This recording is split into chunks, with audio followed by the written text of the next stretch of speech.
કૃતજ્ઞતાની આપણી સતત પ્રેક્ટિસ આપણને જીવન પ્રત્યે સકારાત્મક દ્રષ્ટિકોણ કેળવવામાં મદદ કરે છે.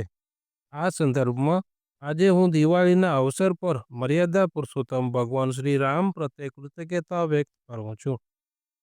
દિવાળી પર તમે ભગવાન શ્રી રામના મહત્વ પ્રત્યે કૃતજ્ઞતા વ્યક્ત કરી શકો છો અને નીચેના 10 મુદ્દાઓમાં તમારા વિચારો રજૂ કરીને તેમના પ્રત્યે કૃતજ્ઞતા વ્યક્ત કરી શકો છો.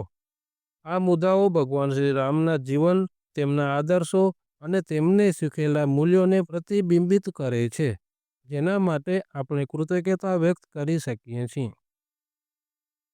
આજે હું દિવાળીના અવસર પર મર્યાદા પુરુષોત્તમ ભગવાન શ્રી રામ પ્રત્યે કૃતજ્ઞતા વ્યક્ત કરું છું, કારણ કે ભગવાન રામે આપણને સત્ય અને ન્યાયપણાના માર્ગ પર ચાલવાની પ્રેરણા આપી હતી.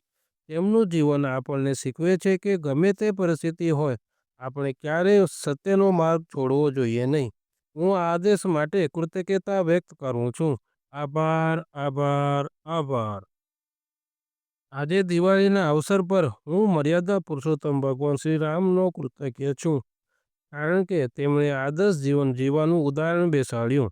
તેમણે સ્થાપિત કરેલા આદર્શો આપણને ગૌરવ અને શિસ્તનું મહત્વ શીખવે છે. આપણે તેમના આ ગુણો માટે કૃતજ્ઞતા વ્યક્ત કરવી જોઈએ. આભાર, આભાર, આભાર. આજે દિવાળીના પ્રસંગે હું મર્યાદા પુરુષોત્તમ ભગવાન શ્રી રામનો આભારી છું, કારણ કે તેમણે સંપૂર્ણ ભક્તિ સાથે શિસ્તનું પાલન કર્યું. તેમણે આપણને આપણા વ્યક્તિગત વિશેષોથી ઉપર ઉઠીને સમાજ અને પરિવારના કલ્યાણ વિશે વિચારવાનું શીખવ્યું. આ પ્રેરણા માટે આપણે તેમનો આભાર માનવો જોઈએ. આભાર, આભાર, આભાર. આજે દિવાળીના પ્રસંગે હું મર્યાદા પુરુષોત્તમ ભગવાન શ્રી રામનો આભારી છું, કારણ કે તેમણે તેમના વનવાસ દરમિયાન દરેક મુશ્કેલીઓનો ધીરજ અને સહિષ્ણુતાથી સામનો કર્યો. હું તેમના બલિદાન અને સહિષ્ણુતા માટે કૃતજ્ઞતા વ્યક્ત કરું છું. આભાર, આભાર, આભાર. આજે દિવાળીના પ્રસંગે હું મર્યાદા પુરુષોત્તમ ભગવાન શ્રી રામનો આભારી છું, કારણ કે તેમણે ભક્ત હનુમાન અને નિષાદરાજ જેવા તેમના અનુયાયીઓ માટે અપાર સ્નેહ અને આદર દર્શાવ્યો. તેમણે આપણને શીખવ્યું કે સાચા પ્રેમ અને ભક્તિનું મૂલ્ય હોવું જોઈએ. હું આ ભાવ માટે ભગવાન શ્રી રામની કૃતજ્ઞતા વ્યક્ત કરું છું. આભાર, આભાર, આભાર. આજે દિવાળીના પ્રસંગે હું મર્યાદા પુરુષોત્તમ ભગવાન શ્રી રામનો આભારી છું, કારણ કે રાવણનો વધ કરીને ભગવાન રામે અધર્મનો નાશ કર્યો અને ન્યાય સ્થાપિત કર્યો. તેમણે શીખવ્યું કે ગમે તેટલું શક્તિશાળી દુષ્ટ હોય, સત્ય હંમેશા વિજય મેળવે છે. હું આ કાર્ય માટે કૃતજ્ઞતા વ્યક્ત કરું છું. આભાર, આભાર, આભાર. આજે દિવાળીના પ્રસંગે હું મર્યાદા પુરુષોત્તમ ભગવાન શ્રી રામનો આભારી છું, કારણ કે શ્રી રામે હંમેશા તેમના જીવનમાં સંવેદનશીલતા અને કરુણા દર્શાવી હતી.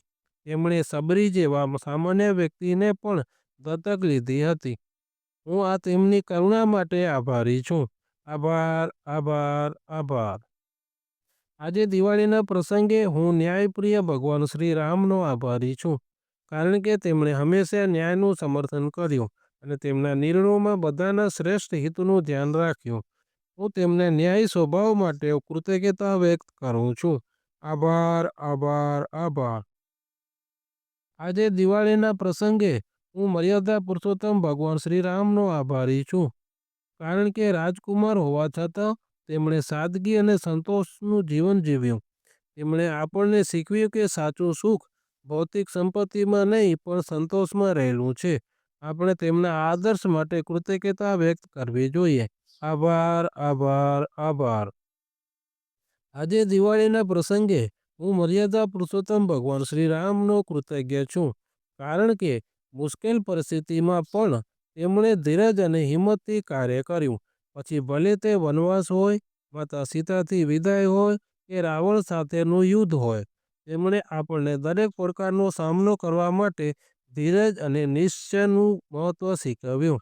આપણે તેમના આ દર્શન માટે કૃતજ્ઞતા વ્યક્ત કરવી જોઈએ.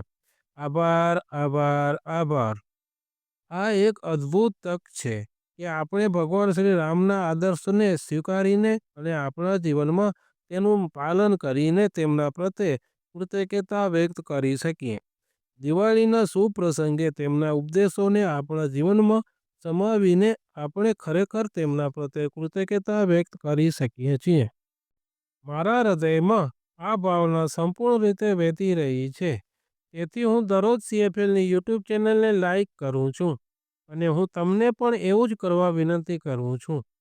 હું યુનિવર્સનો આભારી છું કે તેણે મને એક હૃદય આપ્યું છે જેમાં બીજાઓને પાછું આપવાનો જુસ્સો છે. આભાર, આભાર, આભાર.